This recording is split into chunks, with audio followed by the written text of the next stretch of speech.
ಕೀರ್ತನೆಗಳು 128ನೇ ಅಧ್ಯಾಯ 2ನೇ ವಚನ. ನಿನ್ನ ಕಷ್ಟಾರ್ಜಿತವನ್ನು ನೀನೇ ಅನುಭವಿಸುವಿ, ನೀನು ಧನ್ಯನು, ನಿನಗೆ ಶುಭವಿರುವುದು. ಕರ್ತನರು ಪ್ರೀತಿ ದೇವಜನರೇ, ದೇವರಾಗಿರುವಂಥ ಯೇಸು ಕರ್ತನ ನಾಮದಲ್ಲಿ ಮುಂಚಾನೆ ವೇಳೆಯಲ್ಲಿ ನಿಮ್ಮನ್ನು ಹೊಂದಿಸ್ತೇನೆ. ಈ ದಿವಸವೂ ಸಹ ಕರ್ತ ನಿಮ್ಮ ಕೂಡ ಮಾತನಾಡುವವರಾಗಿದ್ದಾರೆ. ಈ ದಿನದಲ್ಲಿ ಅನೇಕ ಹೋರಾಟಗಳಲ್ಲಿ ನೀವು ಜೀವಿಸ್ತಾ ಇರಬಹುದು. ಕೆಲವೊಂದು ಪಾಡುಗಳು, ಇಕ್ಕಟ್ಟುಗಳು, ಹೋರಾಟ, ಸಾಲ, ಸಮಸ್ಯೆಗಳು, ಅಗತ್ಯತೆಗಳಿಗೋಸ್ಕರವಾಗಿ ನೀವು ತವಕ ಪಡುತ್ತಾ ಇರಬಹುದು. ಆದರೆ ಇವೆಲ್ಲವುಗಳ ನಿಮಿತ್ತವಾಗಿ ನೀವು ಕರ್ತನಿಗೆ ನಂಬಿಗಸ್ತರಾಗಿದ್ದೀರಾ? ಆಲೋಚಿಸಿಕೊಳ್ಳ್ರಿ. ಯಾಕಂದರೆ ದೇವರ ವಾಕ್ಯ ಹೇಳಲ್ಪಡುತ್ತದೆ, ಆತನು ತನ್ನ ಪ್ರಿಯರಿಗೆ ನಿದ್ರೆಯಲ್ಲೂ ಸಹ ಆಹಾರವನ್ನು ಕೊಡ್ತಾರೆಂಬುದಾಗಿ ಹೇಳಿ.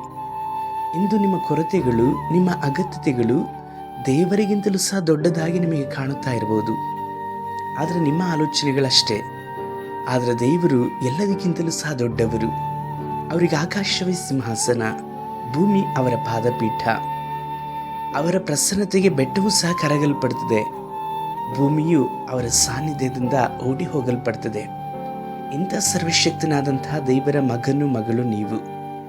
ಈ ಕೊರತೆಗಳಿಗೆ ಹಂಚಿಕೊಂಡು, ಈ ಸಾಲಗಳಿಗೆ, ಇಕ್ಕಟ್ಟುಗಳಿಗೆ ಹಂಚಿಕೊಂಡು ನೀವು ನಂಬಿಕೆಯಲ್ಲಿ ಬಿದ್ದು ಹೋಗುವುದಾದರೆ ಶತ್ರುವಿಗೆ ಅದುವೇ ಆಧಾರವಾಗಲ್ಪಡುತ್ತದೆ.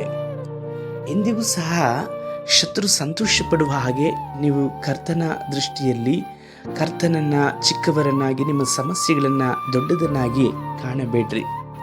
ನಮ್ಮ ದೇವರು ಎಂದೆಂದಿಗೂ ಸಹ ಸರ್ವಶಕ್ತನು, ಪರಾತ್ಪರನು ಎಂಬುದಾಗಿ ಹೇಳಲ್ಪಡುತ್ತಾರೆ.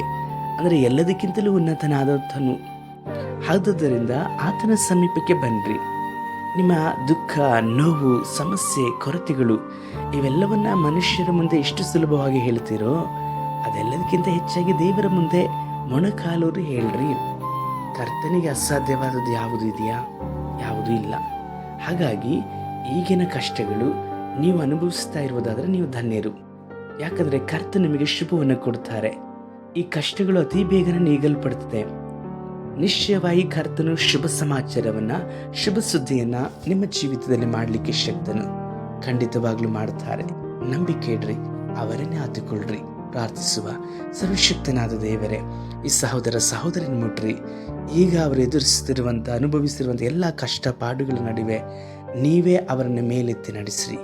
ಶುಭವನ್ನು ಹಾರೈಸುವುದಕ್ಕಾಗಿ ಸ್ತೋತ್ರ. ನಮ್ಮ ರಕ್ಷಕನಾದ ಯೇಸು ಕರ್ತನ ನಾಮದಲ್ಲಿ ತಂದೆಯೇ, ಆಮೇನ್.